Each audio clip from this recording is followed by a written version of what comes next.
Summer 1962, Camp Century, Greenland. The world above is a blinding, endless white. A perpetual Arctic gale screams across the surface, scouring the ice sheet with microscopic crystals. 25 meters below, in a man-made canyon of snow and ice, silence holds a different quality. It is a dense, pressurized quiet, broken only by the constant low hum of a nuclear reactor and the faint hiss of air vents. Corridors carved into the glacial wall and lined with prefabricated metal buildings stretch into a cold gloom. This is the City Under the Ice, a United States Army installation claiming to be a peaceful polar research station. A young Army engineer, his breath misting in the 25 degrees Celsius air, walks a maintenance tunnel. His flashlight beam plays over the arched ceiling of compacted snow, reinforced by steel ribs. The beam stops. A fine trickle of ice crystals streams down from a point where a rib meets the wall. He reaches out, brushing the metal. It is no longer straight. A subtle, but undeniable curve has been pressed into the hardened steel. He looks down the tunnel. The hum of the reactor seems to fade. In its place, he hears a new sound. A deep, almost sub-audible groan. The sound of a continent of ice in motion. The wall beside him creaks, a sharp pistol-shot crack echoing down the sterile hallway. This engineering marvel, this secret fortress, is not being attacked by any human enemy. It is being slowly, inexorably crushed in the fist of the glacier it sought to conquer. The very ground is betraying the mission. The truth buried here is far colder than the ice. To understand why the United States would commit immense resources to build a city inside an active glacier, one must first step away from the ice and into the geopolitical stratosphere of the late 1950s. The Cold War was entering its most perilous phase. The Soviet Union had detonated its own thermonuclear bomb, and in 1957 it launched Sputnik. This was not merely a scientific achievement. It was a stark, orbiting proclamation that Soviet intercontinental ballistic missile technology was a present reality, not a future threat. The United States had lost its sense of invulnerability. The vast oceans that had once shielded it were now irrelevant highways for nuclear-tipped rockets. The geography of fear was redrawn. The shortest flight path for bombers and the most logical trajectory for missiles between the two superpowers lay not across the Atlantic or Pacific, but directly over the North Pole. The Arctic, once a frozen wasteland of interest only to explorers, was suddenly the world's most strategic front line. It became an aerial Mediterranean, a tense, silent arena where the opening moves of a global thermonuclear war would be played out. S military's response was a frantic effort to master this new hostile frontier. S Air Force Strategic Air Command kept nuclear-armed B-52 stratofortresses in the air around the clock, on airborne alert routes that probed the Arctic Rim. The Distant Early Warning (DEW) line, a chain of radar stations stretching from Alaska to Greenland, was constructed to provide a few precious minutes of warning of an incoming Soviet bomber attack. But this was a defensive, reactive posture. The Pentagon needed forward bases, places to project power, to station interceptors, to gather intelligence, and crucially, to position retaliatory weapons where they could strike deepest into Soviet territory. Greenland, the world's largest non-continental island, became the ultimate strategic prize.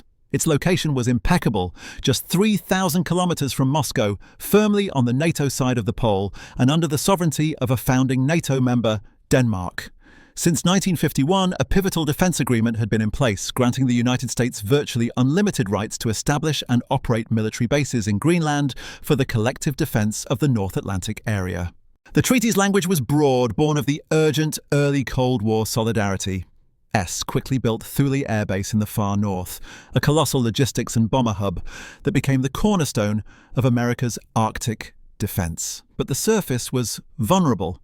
Thule, for all its size, was a known target, its runways and hangars visible to Soviet reconnaissance. The next logical, if seemingly fantastical step was to go under. If the ice sheet, up to 3 kilometers thick in places, could be conquered, it offered perfect concealment and protection.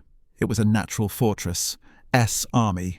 A special unit, the Army Polar Research and Development Center, was tasked with answering a single, monumental question. Could a sustainable, large-scale military presence be established and maintained within the Greenland ice cap? Their answer would be a project of profound ambition and profound secrecy.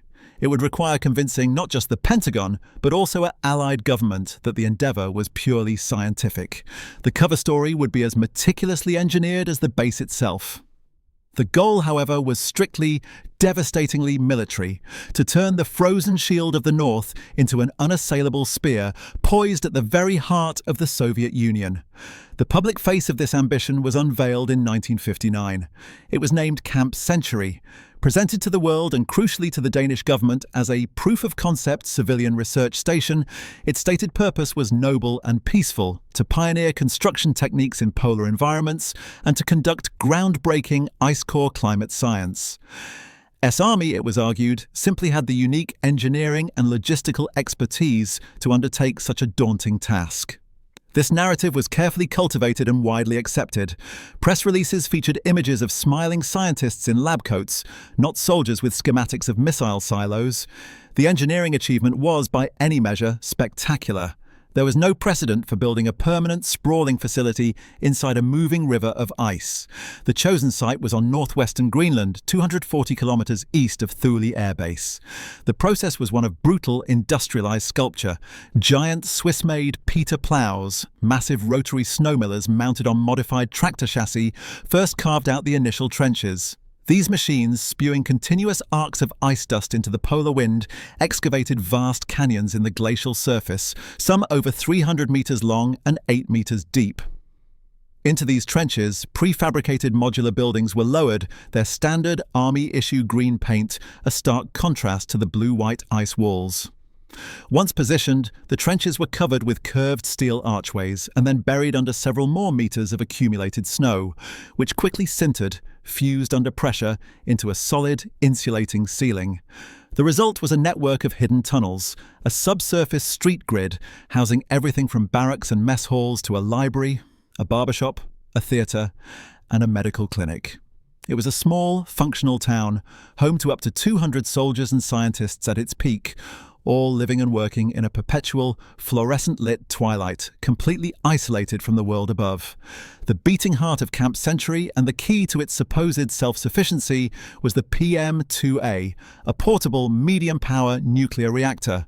Installed in 1960, it was the first of its kind to be deployed overseas. It provided all the station's heat and electricity, eliminating the need for constant, vulnerable fuel convoys. Its presence was touted as a marvel of atomic age innovation, a clean solution for remote habitats. The reactor became the symbol of Century's technological triumph over nature. For the Danish authorities monitoring the project from Copenhagen, the assurances seemed valid. The research outputs were real. Ice cores extracted here would later revolutionize climate science.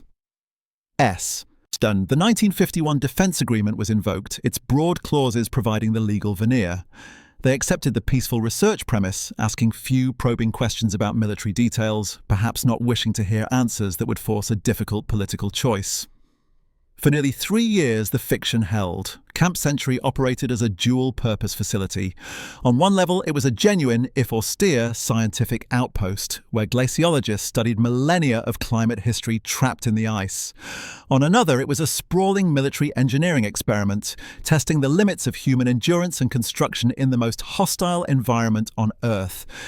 Every piece of data on ice movement, structural stress, and logistical resupply was collected not just for science, but for a far more classified assessment. The Army needed to know, could something much larger be built here? Could something far more deadly be permanently hidden here? The success of Camp Century as a livable station provided the necessary encouraging data. It proved men and machines could survive inside the ice. But survival was not the ultimate objective.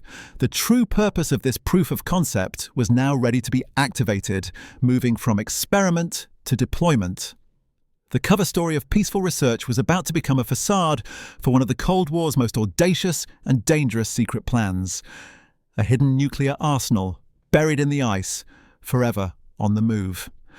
For the men stationed at Camp Century, the war was not with a visible enemy, but with the environment itself.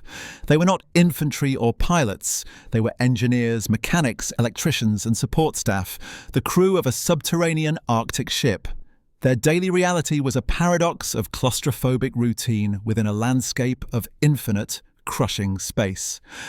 The tunnels, dubbed Main Street, Park Avenue, and Broadway, were their entire world. The walls, a mesmerizing blend of hard-packed snow and exposed ice, glowed with a pale, blue-tinged light from the fluorescent tubes running along the arched ceilings. The air was perpetually cold, a dry 25 degrees Celsius that seeped through layers of wool and nylon, making the warmth of the mess hall or the barracks a tangible luxury.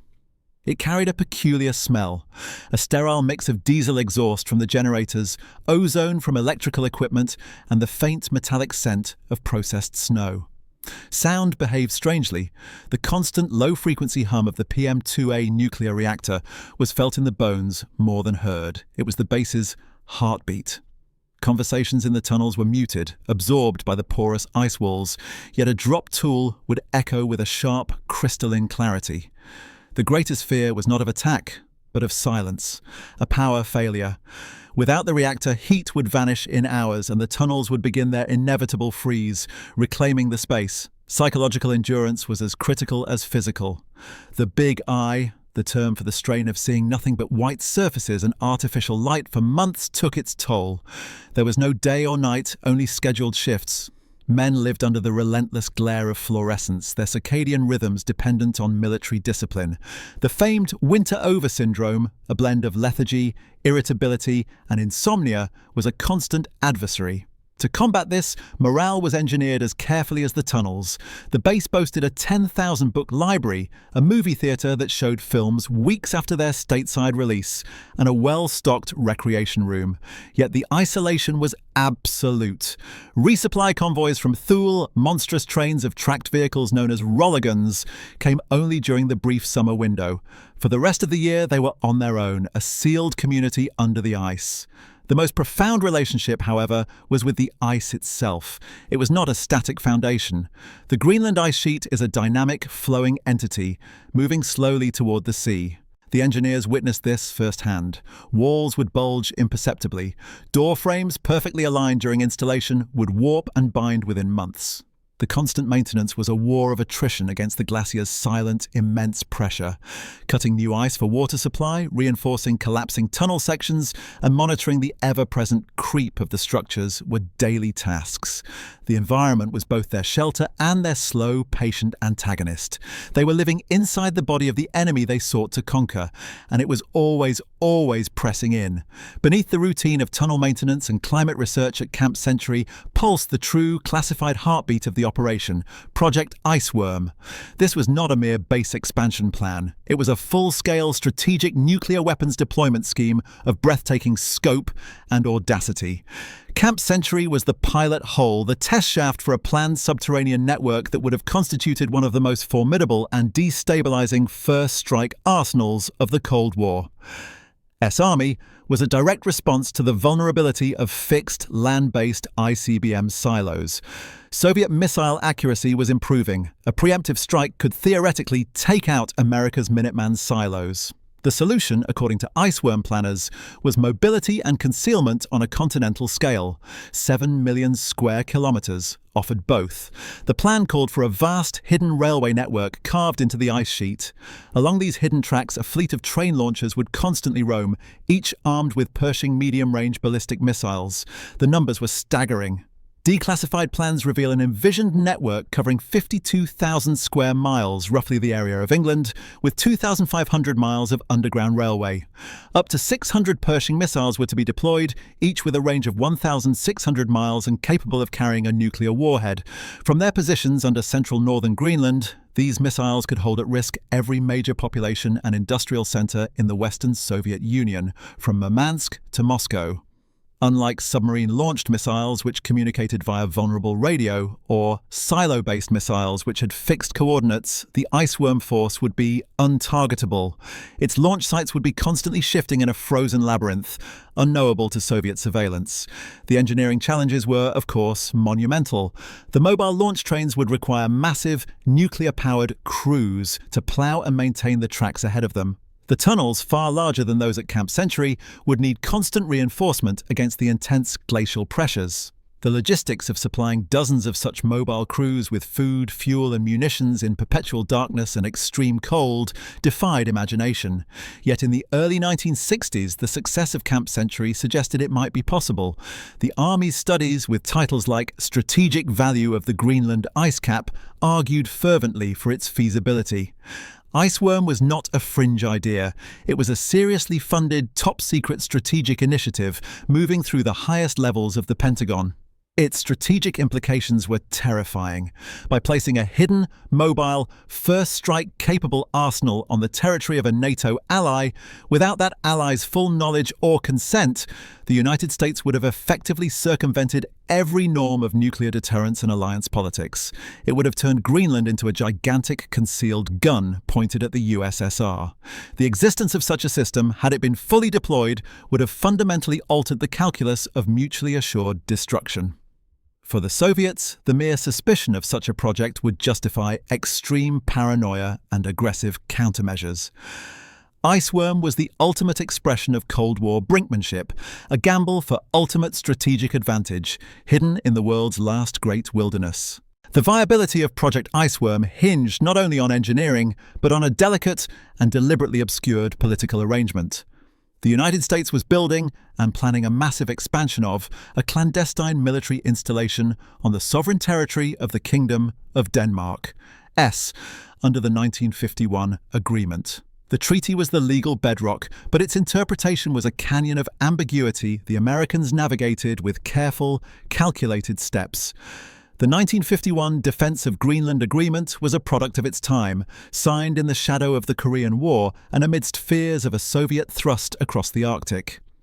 The language was intentionally broad, a blank check written in the ink of Cold War emergency. Crucially, it contained a secret annex, known only to a handful of top Danish officials, which explicitly allowed for the storage of nuclear weapons on Danish territory in times of war. The peacetime status was murkier. Department of State and the Pentagon presented it exclusively as a scientific research station. The request for approval, sent through diplomatic channels to Copenhagen, emphasized climate studies and peaceful polar exploration. They asked for and received assurances that its purpose was peaceful. This allowed Danish politicians to maintain a publicly consistent stance. Denmark did not allow nuclear weapons on its soil in peacetime. The reality of Camp Century's nuclear reactor was technically sidestepped.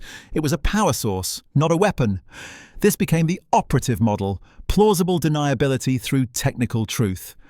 The Danes were not lied to in the strictest sense. They were given a fraction of the story. The immense military engineering data, the stress tests for large-scale habitation, and the strategic assessments of the ice cap's utility were all classified at a level far above what was shared with the ally. The planning for Iceworm existed in a vault of secrecy within a vault. To inquire too deeply would force a crisis. To demand full disclosure risked an answer they did not want, which would compel them to either defy their powerful protector, the United States, or betray their own publicly stated anti-nuclear principles before their electorate. For the United States, this diplomatic tightrope was essential. A direct request to build a hidden nuclear missile base under Greenland would have been politically impossible for any Danish government to approve. It would have shattered NATO unity and provided immense propaganda fuel to the Soviets, so the strategy was one of incrementalism and obfuscation. Prove it works. Then, the plan likely went, the strategic reality of a functioning base could later be used to pressure the Danes into accepting an expanded, overtly military role, leveraging the sunk cost and established presence. The alliance itself became a tool of concealment, its trust exploited to bury a secret that, if exposed, would tear it apart.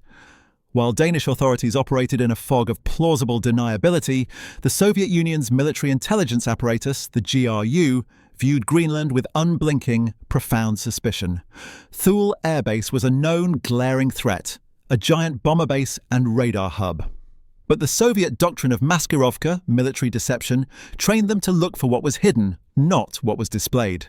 The American announcement of a scientific station built with massive army resources, 240 kilometers into the ice cap from Thule, immediately registered as a potential deception operation. For the Kremlin, nothing of such scale and cost in the hyper-strategic Arctic was merely academic. The Soviet hunt for the truth about Camp Century and its possible offspring was a multi-front intelligence campaign. Satellite reconnaissance was in its infancy, but rapidly advancing. S-eyes over the USSR, Soviet Zenit satellites began making passes over North America and the Arctic. Surface images of Camp Century would show only the entrance structures, ventilation shafts, and a long, flat plain of snow, the roof of the hidden city. The true scale and layout underground would be invisible, but the very presence of a permanent station, its supply lines from Thule, and the telltale heat signature of its nuclear reactor were all data points fed into the analytical machine in Moscow. More critical was human intelligence. The Soviet bloc maintained a network of agents, informants, and sympathizers across Europe, including within NATO countries and scientific circles. While penetrating the tightly controlled, security-cleared personnel at Camp Century itself was likely impossible, the broader enterprise had vulnerabilities. Logistics officers at Thule, Danish diplomats or officials privy to fragments of information, any could be potential sources. The GRU was adept at piecing together mosaics from scattered, unclassified fragments, technical journals discussing Arctic engineering, procurement contracts for specialized tunneling equipment, or personnel rotations suggesting unusual Army engineering unit deployments. The real breakthrough, however, may have come from the most traditional of espionage tools, the defector or the mole, Army Corps of Engineers, the Strategic Air Command, and defense contractors. While the project was highly compartmentalized, its existence was not unknown in certain circles of the Pentagon and the intelligence community. A well-placed source in any of these agencies, or a disillusioned scientist or officer with knowledge of the strategic studies, could have conveyed the stunning scope of the plan to Soviet handlers. The shock in Soviet military command, hinted at in the title, would not have come from discovering a small research base. It would have come from learning its intended purpose, a hidden, mobile, first-strike nuclear arsenal, effectively making Greenland an unsinkable aircraft carrier, a missile platform buried in ice, positioned for a decapitating strike against the Soviet homeland. This intelligence, whether fully confirmed or as a high-probability assessment, would have fundamentally altered the Soviet strategic view. As not merely a deterrent adversary, but an aggressively deceptive one, secretly emplacing doomsday weapons on the very doorstep of the USSR. It validated the deepest fears of the Soviet leadership about American intentions and technological treachery. This perception of an existential threat lurking undetectably under the ice would fuel a relentless drive for countermeasures and a willingness to match any perceived breach of geographic red lines, contributing to the escalatory spiral that would define the Cold War's most dangerous decades. The Angles have established the human, strategic, political, and intelligence dimensions of the hidden war under the ice. The narrative now moves toward the point where these plans collide with immutable reality. By 1962, the grand experiment of Camp Century was yielding two parallel sets of data. On one hand, the public-facing scientific mission was a success. Ice cores were revealing Earth's climatic history. On the other, the secret military engineering assessment was reaching a grim, inescapable conclusion. The ice sheet was not a passive, stable medium. It was a dynamic, living geology, and it was rejecting the foreign object implanted within it. The problem was glacial tectonics. The Greenland ice sheet is not a rigid block. It flows under its own immense weight, deforming plastically like slow-moving putty. Furthermore, the annual accumulation of snow, at the surface, creates immense downward pressure. The engineers at Camp Century had assumed the compacted snow and ice walls of the tunnels would behave like a soft rock, maintaining their shape with modest reinforcement. They were wrong. The tunnels began to deform at a rate far exceeding all projections. The steel arch supports, designed to last decades, started to buckle and twist within months under pressures measured in tons per square foot. Walls bulged inward, floors heaved, doorways became rhomboid shapes jamming shut. The constant groaning complaint of stressed metal became a soundtrack to daily life. Maintenance turned from a routine task into a desperate, losing battle. Crews worked around the clock with ice saws and plows to recut passageways, only to watch them distort again in a matter of weeks. The most critical failure was the ceiling. The arched roofs covered in sintered snow were supposed to be self-supporting. Instead, they sagged. Crevasses formed in the overlying ice, threatening catastrophic collapse. The Peter plough machines, the very tools that built the city, were now in a perpetual Sisyphean struggle to keep it from being crushed. Each pass to clear ice from a tunnel wall or ceiling removed structural material, weakening the overall integrity and necessitating even more clearance. It was a vicious, accelerating cycle. The PM-2A nuclear reactor, the pride of the base, became a liability encased in a shrinking vault. The chamber housing it required absolute stability. As the ice moved, the alignment of critical components was threatened. The risk of a containment breach, while low, was rendered unacceptable by the unpredictable environment. The ice was not just an obstacle, it was an active, intelligent adversary, exploiting every weakness in the man-made structure. By 1964, the data was unequivocal. Internal Army reports, stamped top secret, concluded that the concept of a large-scale, permanent subsurface installation in the Greenland ice cap was not feasible. The ice moved too much, too unpredictably. The maintenance costs were astronomically unsustainable.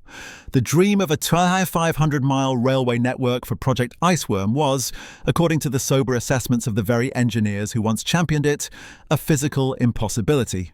The glacier could not be conquered, it could only be temporarily occupied, at great cost and constant peril. The turning point was not a dramatic battle, but a quiet, scientific realization in a sterile report. Nature had imposed a veto on the Pentagon's most ambitious Arctic plan. National security establishment, Project Iceworm, the multi-billion-dollar strategic fantasy, was dead. But its corpse, Camp Century, still required management, and its secret could not be allowed to simply melt away. The unraveling was a carefully controlled demolition of a dream, masked by bureaucratic procedure and environmental pretext. Officially, the decision to abandon Camp Century was framed as a triumph of efficiency, not failure. The Army announced that the experimental phase of subsurface construction was complete. The valuable data had been gathered. Maintaining the base, they stated, was no longer cost-effective compared to newer, more advanced Arctic research techniques. The PM-2A nuclear reactor was the first component to go. In 1963, its fuel core was removed and shipped back to the United States. The empty reactor vessel was left in situ, a silent, metallic tomb in the ice. The power source that symbolized Century's atomic age self-sufficiency was now just another piece of scrap. Over the next 3 years, a systematic exodus took place. Precious scientific equipment, records, and personnel were evacuated. The summer resupply convoys from Thule began carrying loads out, not in. By 1966, the last soldier switched off the lights on Main Street and boarded the tracked vehicle for the final journey back to the world. The entrance tunnels were sealed with snow plugs. Camp Century was not demolished, it was entombed. The assumption, stated in official documents, was that the perpetual snowfall of the Greenland ice cap would bury and preserve the structures indefinitely, a time capsule of Cold War engineering. But the secret of Iceworm did not remain entombed. This is where historical record becomes circumstantial, yet logically compelling. The collapse of such a major strategic project could not be contained within a single sealed filing cabinet. The number of people with knowledge, from Army strategists and engineers to Pentagon budget analysts and congressional oversight staff, numbered in the hundreds, if not thousands. As the project was terminated, reports were filed, budgets were reallocated, and contractors were paid off. As defense bureaucracy, information has a tendency to seep. The most likely vector for Soviet discovery was a human source. A disillusioned engineer, a sympathetic clerk with access to procurement records for massive ice-cutting equipment, or perhaps a mid-level officer in the Strategic Air Command who understood the strategic rationale behind the Greenland tests. Any could have been recruited by or volunteered information to Soviet intelligence. Alternatively, the GRU's relentless analysis of open-source material, scientific papers on ice mechanics from Century, obscure engineering journal articles about tunneling stresses in Föhn could have allowed them to deduce the project's fatal flaw. They would have seen the Americans suddenly abandon a colossal investment. The only logical conclusion was that the environment had defeated the technology. The shock for Soviet command, therefore, likely came in two waves. First, the confirmed or strongly suspected revelation of the Iceworm plan's staggering offensive intent. This would have been a moment of supreme alarm, confirming deepest fears of American nuclear treachery. The second, following perhaps years later, was the intelligence indicating the project's failure. This would have brought not relief but a different kind of strategic calculation.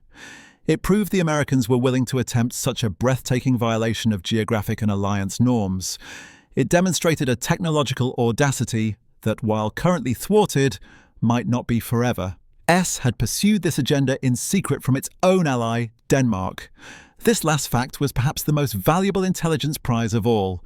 It revealed a profound crack in NATO solidarity, an American willingness to act unilaterally, a betrayal that could be exploited politically. The hidden city under the ice was now a ghost, but the strategic mistrust it bred was very much alive. For decades after its abandonment, Camp Century existed in the global consciousness as a curious footnote, a quirky, abandoned Arctic research station. It faded from memory, much as the ice was supposed to slowly, seamlessly engulf it. But the ice sheet had its own timetable, and the legacy left within it were far more toxic than anyone had anticipated. The secret of Century did not remain preserved. It began to migrate. The original Army Environmental Assessment, conducted in the 1960s, operated on the now debunked out of sight, out of mind principle. It was assumed that all waste, including the physical infrastructure, the diesel fuel, the PCBs from electrical systems, and the low-level radioactive coolant from the reactor, would be compressed and locked forever in the accumulating ice, moving slowly and harmlessly toward the coast over millennia. This was a catastrophic miscalculation of glacial hydrology. In the 21st century, climate science revealed a different fate. The Greenland ice cap is not a simple, slow-moving freezer. It contains complex hydrological systems, meltwater streams on the surface in summer, which can drain down moulins, deep vertical shafts, to the base of the ice sheet, lubricating its flow. Furthermore, the ice itself deforms and melts under pressure. As the buried wreckage of Camp Century is carried by the ice flow toward the coast, it is not remaining pristine. It is being churned and fractured. A 2016 study published in Geophysical Research Letters sounded the alarm. Using climate models and historical engineering data, researchers calculated that the waste site is no longer stable. Accelerated melt from a warming climate will reach the burial zone within decades, potentially by 2100. When this happens, the biological, chemical and radioactive waste, an estimated 200,000 litres of diesel fuel, 240,000 litres of wastewater including PCBs, and the unknown quantity of low-level radioactive coolant could be released into the local environment. It would not emerge at the original site, but somewhere along the western Greenland coast into ecosystems and potentially near Inuit communities. This created a diplomatic and legal time bomb. The 1951 Defense Agreement said nothing about environmental remediation. The question of liability became a thorny, unresolved issue between Denmark and the United States. Who was responsible for cleaning up a secret base that one party built and the other only partially knew about? Documents of Iceworm's true purpose added a layer of political outrage to the environmental problem. They had been deceived on a monumental scale. The Camp Century Committee was formed to study the issue, but solutions remain mired in complexity, cost, and the sheer physical difficulty of accessing the waste, now buried under 35 meters of ice and still sinking. The base, designed as a monument to human mastery over nature, had become the opposite, a stark symbol of intergenerational contamination and the unintended consequences of Cold War secrecy. Danish alliance, mutual trust. The ice was not preserving the past, it was delivering a toxic bill come due. The physical decay of Camp Century was mirrored by its evolving strategic legacy.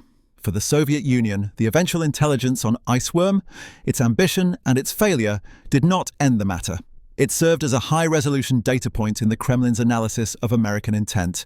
The attempt itself was the message. The United States was technologically bold, strategically deceptive, and willing to exploit Allied territory for potentially destabilizing first strike advantage. This perception fed directly into the Soviet military's doctrinal paranoia and its own drive for asymmetrical responses.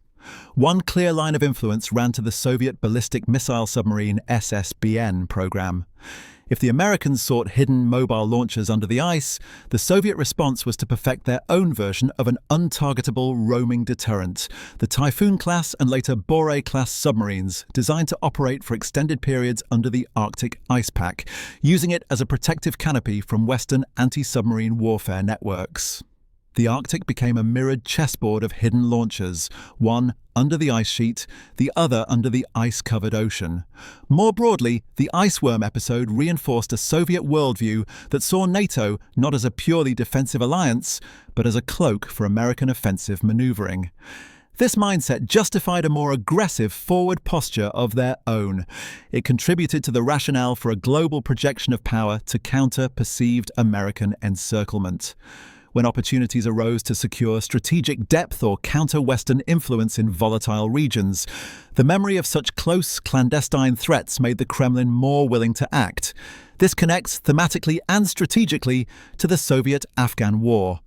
The decision to invade Afghanistan in December 1979 was driven by many factors: the fear of a collapsing Marxist-Leninist regime on their southern border, the ideologic imperative of the Brezhnev Doctrine, and the desire to preempt American or Chinese influence.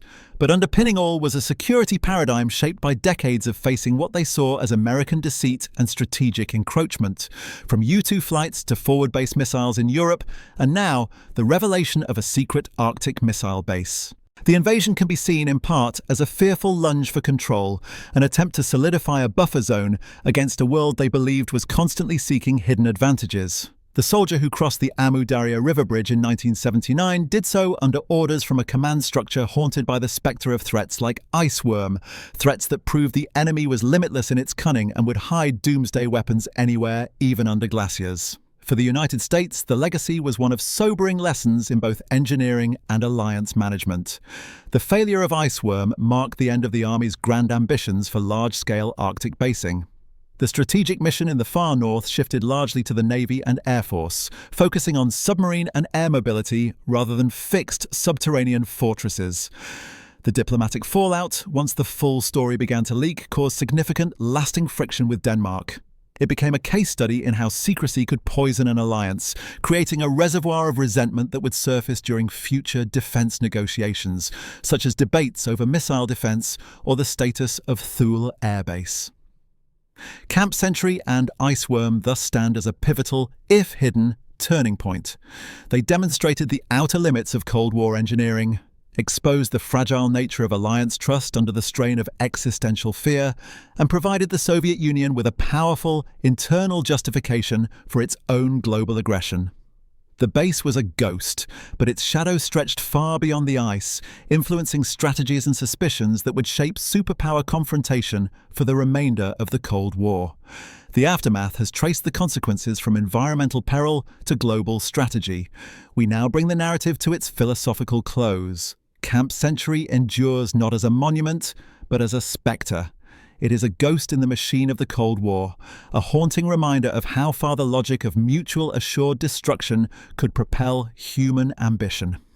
On the surface, it was a story of scientific endeavor and engineering triumph, but beneath the ice, it was always a story of fear.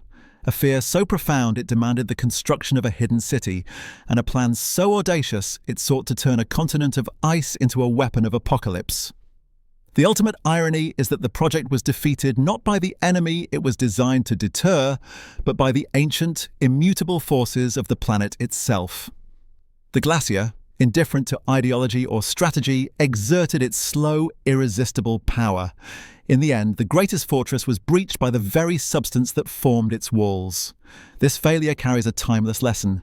In the pursuit of absolute security, we often underestimate the complexity of the natural world we seek to dominate, and in doing so, create new, enduring vulnerabilities. The legacy of the city under the ice is thus a tapestry of contradictions. It advanced climate science while planning planetary destruction. It was built under the banner of alliance, yet its core secret betrayed that very trust. It sought to master a wilderness, only to leave a toxic legacy that the wilderness will one day return. Camp Century stands as the physical embodiment of Cold War paradox, a place where human ingenuity and human folly were frozen together in time. Today, as the warming climate threatens to exhume its hidden wastes, the base completes its final, unintended mission. It is no longer a secret of strategy, but a beacon of consequence. It warns that the architectures of fear, however deeply buried, are never truly permanent. The ice melts. The truth flows. The costs, both moral and material, eventually come to the surface. In the silent, slow-motion collapse of its tunnels, we hear the echo of a larger truth, that the most formidable enemy is often the unintended aftermath of our own designs, waiting patiently in the deep freeze of history to be reckoned with.